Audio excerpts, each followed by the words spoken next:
Hola mis hermanos, ¿cómo están?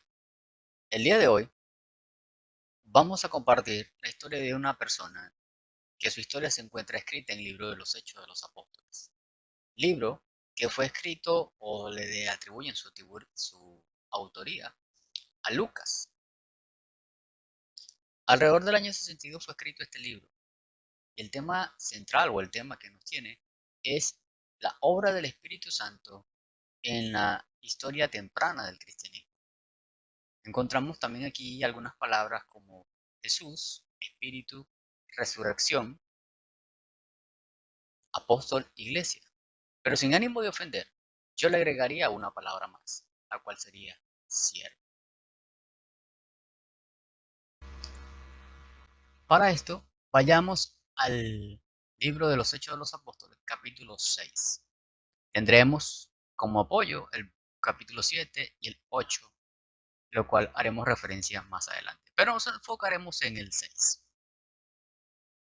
Dice así la palabra del Señor. Les invito a que leamos. Voy a leer mi versión de la Biblia de las Américas. Por aquellos días, al multiplicarse el número de los discípulos, surgió una queja de parte de los judíos helenistas en contra de los judíos nativos, porque las viudas eran desatendidas en la distribución diaria de los alimentos. Entonces, los 12 convocaron a la congregación de los discípulos y dijeron: no es conveniente que nosotros descuidemos la palabra de Dios para servir las mesas.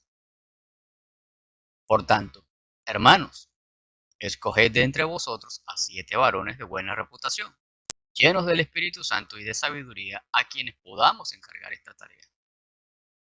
Y nosotros nos encargaremos de la oración y al ministerio de la palabra. Lo propuesto tuvo la aprobación de toda la congregación, y escogieron a Esteban, un hombre lleno de fe, del Espíritu Santo, y a Felipe, a Prócoro, a Nicanor, a Timón, a Pármenas y a Nicolás, un prosélito de Antioquía, los cuales presentaron ante los apóstoles y después de orar, pusieron sus manos sobre ellos. Y la palabra de Dios crecía y el número de los discípulos se multiplicaba en gran manera en Jerusalén. Y muchos de los sacerdotes obedecían a la fe.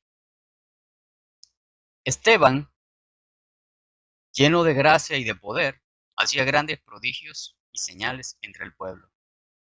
Pero se levantaron algunos de la sinagoga llamada de los libertos, incluyendo tanto a cireneos como a alejandrinos, y algunos de Cilicia y de Asia, y discutían con Esteban. Verso 10. Pero no podían resistir a la sabiduría y el espíritu con que hablaban.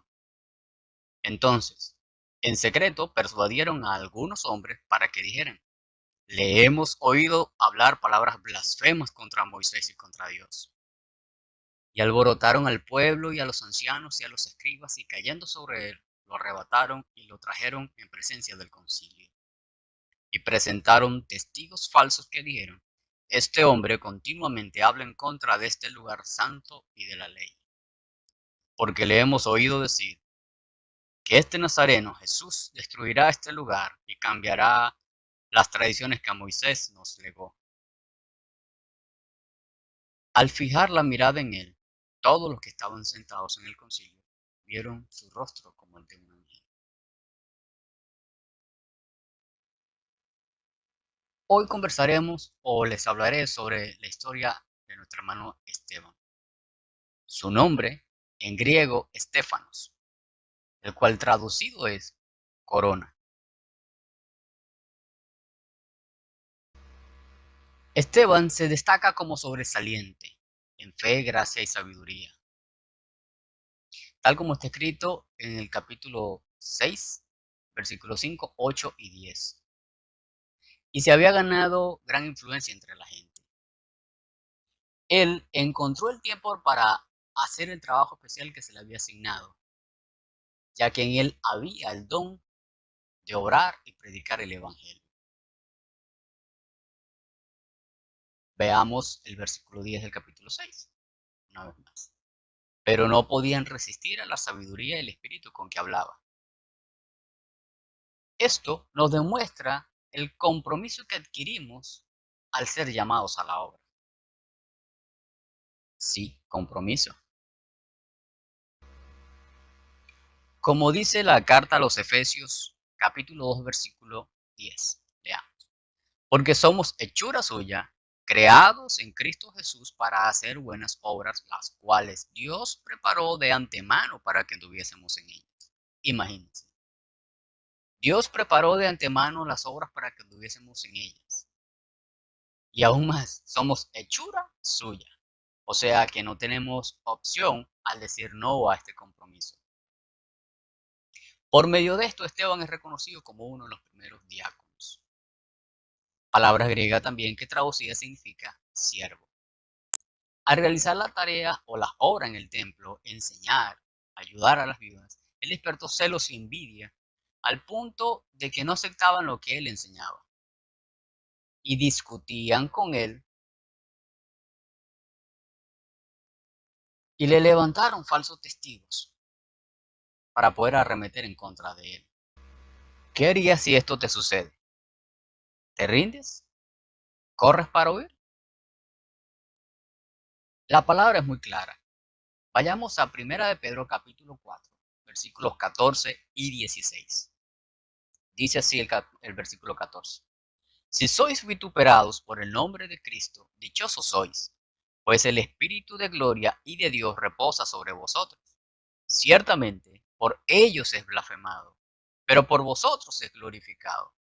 El 16 dice, pero si alguno sufre como cristiano, no se avergüence, sino que como tal glorifique a Dios. ¿Hemos pasado algún momento, alguna lucha o prueba de este tipo en la cual ha sido difícil realmente poder mantenernos enfocados y confiar en que Dios ya tiene preparado nuestro camino, de que Él nos enseña, nos instruye, nos guía y aún más nos pide que si como cristianos sufrimos, confiamos en Él? Esteban sabía qué defender y qué no defender.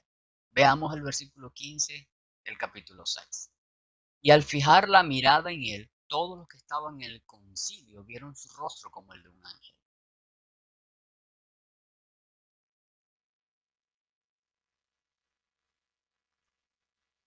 Veamos la base del compromiso de Esteban. Lean detenidamente después el capítulo 7 y parte del 8, pero en este momento les daré referencias de estos capítulos. El compromiso de Esteban con el rostro como el de un ángel respondió a las acusaciones recordándoles la historia de Israel, despertando de esta manera juicio en contra de su persona. Él tenía la presencia de Dios en su vida. Nos lo dice Hechos capítulo 6, versículo 3. Ya lo leímos. Él basó su compromiso en un fundamento bíblico. Vayamos a Lucas capítulo 12, versículo 12 y veamos este compromiso.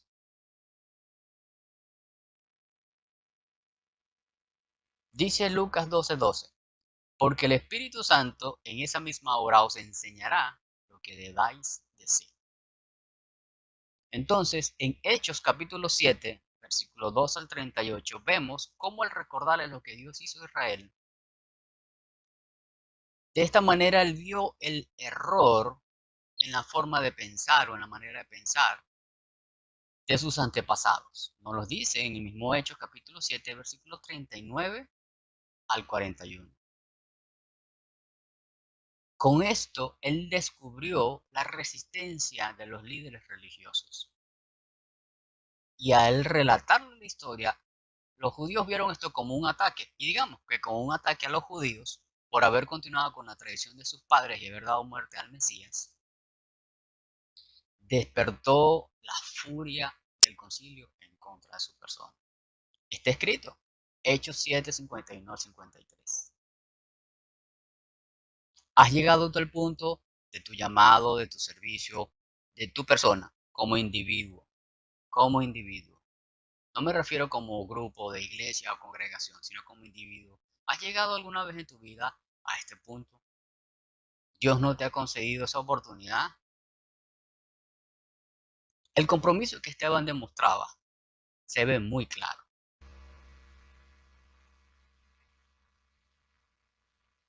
A pesar de esto, Esteban sostuvo sus ojos en Jesús, la verdad. Hechos 7:55, no los dice. Él mantuvo su perspectiva cuando afirmó en ese momento veía a Jesús ubicado a la diestra de Dios y por esto fue llevado y apedreado. Como aparece relatado en Hechos capítulo 7, versículos 54 al 60.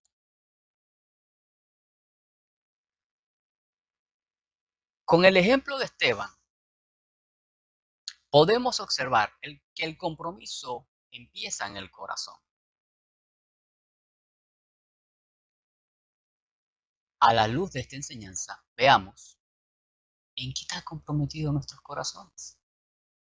Sí, hermano, tenemos que reflexionar sobre ello. ¿En qué están comprometidos nuestros corazones? Otro libro en la Biblia dice así: porque donde está tu tesoro, allí estará también tu corazón. Mateos 6:21. Y Lucas dice: el hombre bueno del buen tesoro de su corazón saca lo bueno, y el hombre malo del mal tesoro saca lo que es malo, porque de la abundancia del corazón habla la boca. Lucas 6:45. La muerte de Esteban trajo notables consecuencias. La persecución posterior a este hecho, Hechos capítulo 8, versículo 1, llevó a una más amplia predicación del Evangelio. Hechos capítulo 8, versículo 4 al 12, nos los dice. Lucas registra el hecho en todos sus detalles. El tema de Esteban, al repasar la historia de Israel, era el de que la presencia de Dios no puede quedar limitada a un solo lugar. Muchos tratamos, por muchos años, de mantener limitada la presencia de Dios a nuestras paredes de casa, carro o cualquier ambiente. Queremos controlar la presencia de Dios y no se puede. Como dice el libro de los Salmos, capítulo 139, versículo 7. ¿A dónde me iré de tu espíritu o a dónde huiré de tu presencia? ¿A dónde iremos si Dios está en todo? En otro versículo, en otra parte, creo que en los mismos salmos dice: ¿a dónde huiré de ti? Si tú estás en lo alto de los cielos, si tú estás debajo de las piedras, si tú estás en el mar, allí estás tú. ¿A dónde iré? En estos capítulos del libro de los Hechos vemos una gran oportunidad de ser. No sé tú, pero yo la veo. Con esto no les invito a sufrir o a morir, sino a que reflexionemos en el ejemplo de Esteban, que como siervo de Jesucristo, él logró aflorar, guiado por el Espíritu Santo, su compromiso ante Dios en público. Termino con esto. ¿Aceptaremos el hecho de que todos somos llamados a ser diáconos para la gloria de Dios y dejar que Él cumpla su voluntad en nosotros? El compromiso se prueba con la acción. Dios les bendiga.